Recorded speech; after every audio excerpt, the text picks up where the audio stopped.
Banyak yang masih nganggep kalau lokomotif vintage itu cuman yang warna hijau sama krem.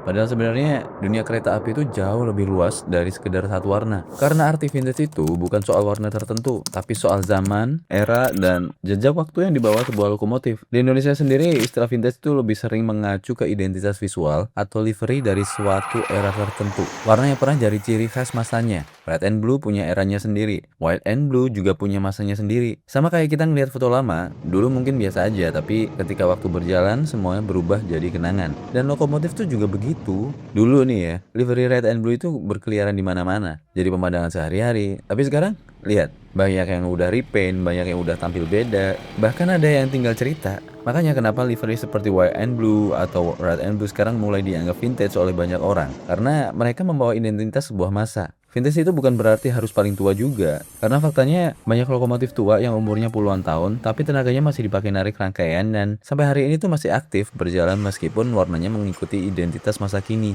Jadi jangan terpaku kalau vintage itu harus hijau krem terus. Dunia kereta api Indonesia itu punya banyak fase, banyak warna, dan juga banyak cerita. Dan setiap generasi punya vintage-nya masing-masing. Karena pada akhirnya yang membuat sebuah lokomotif terasa vintage itu bukan cuma umur besinya, tapi kenangan, era, dan identitas yang masih hidup di kepala para penikmatnya. Dan kalau suatu hari nanti, warna-warna yang sekarang kita anggap biasa mulai menghilang dari jalur aktif, percayalah, generasi setelah kita juga akan menyebutnya sebagai vintage kok. Oke? Sekian cerita dari saya, sampai jumpa di pengalaman yang lainnya.